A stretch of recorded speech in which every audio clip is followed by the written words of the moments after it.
તો આજે આપણે વાત કરીશું ગુજરાતના દરિયા કિનારે આવેલા એક એવા મંદિરની જેનો ઇતિહાસ એની બાજુમાં ઘૂઘવતા સમુદ્ર જેટલો જ ઊંડો અને શક્તિશાળી છે. પણ ક્યારેય વિચાર્યું છે કે ભારતના સૌથી પવિત્ર મંદિરોમાંના એકનું નામ ચંદ્ર પરથી કેવી રીતે પડ્યું? આ સવાલનો જવાબ છે ને એક બહુ જ રસપ્રદ દિવ્ય કથામાં છુપાયેલો છે. આ કથા જ આપણને મંદિરના મૂળ અને એના અપાર મહત્વ વિશે જણાવે છે. જુઓ, આનું નામ જ બધું કહી દે છે. સોમ એટલે ચંદ્રદેવ અને નાથ એટલે એમના સ્વામી, એટલે સોમનાથ એટલે ચંદ્રના સ્વામી. પુરાણોમાં એવું કહેવાય છે કે ચંદ્રદેવ એટલે કે સોમે બરાબર આ જ જગ્યાએ પોતાના નાથ ભગવાન શિવની પૂજા કરી હતી. અને એટલે જ પ્રાચીન શાસ્ત્રોમાં ભગવાન શિવના જે 12 પવિત્ર જ્યોતિર્લિંગોનો ઉલ્લેખ છે, એમાં સોમનાથને પહેલું સ્થાન મળ્યું છે.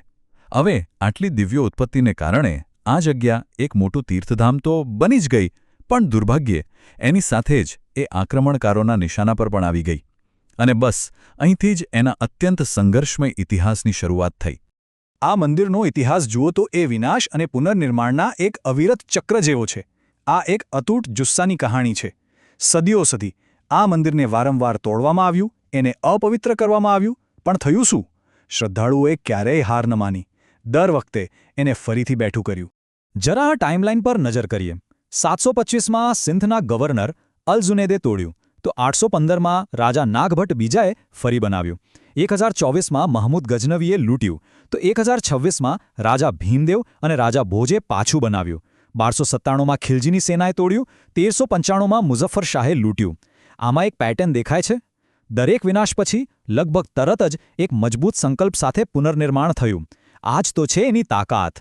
અને આ હુમલાઓમાંથી એક હુમલો તો અત્યંત ક્રૂર હતો. 1024માં જ્યારે મહમૂદ ગઝનવીએ આક્રમણ કર્યું, ત્યારે કહેવાય છે કે મંદિરની રક્ષા કરવા માટે લગભગ 5000 નિશસ્ત્ર શ્રદ્ધાળુઓએ પોતાના પ્રાણની આહુતિ આપી દીધી હતી. પણ આટલું મોટું બલિદાન વ્યર્થ ન ગયું.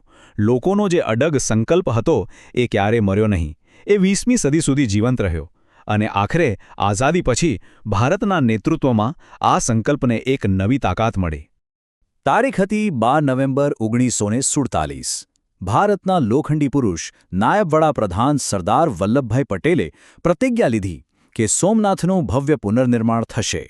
અને બસ આઝાદી પછી તરત જ તેમણે આ અંતિમ અને સૌથી નિર્ણાયક પુનર્નિર્માણ પ્રોજેક્ટ શરૂ કરાવ્યો. તો આટલો મોટો સંકલ્પ કેવી રીતે સાકાર થયો? ચાલો એની પ્રક્રિયા પર એક નજર કરીએ. આજના આ ભવ્ય મંદિરનું નિર્માણ બહુ જ વ્યવસ્થિત રીતે થયું હતું. પહેલાં તો આખા પ્રોજેક્ટની દેખરેખ માટે સોમનાથ ટ્રસ્ટ બનાવવામાં આવ્યો. પછી મંદિર નિર્માણની પરંપરાગત કળાના જાણકાર સોમપુરી કારીગરોને આ કામ સોંપાયું. પ્રાચીન શૈલીને જાળવી રાખીને બાંધકામ શરૂ થયું.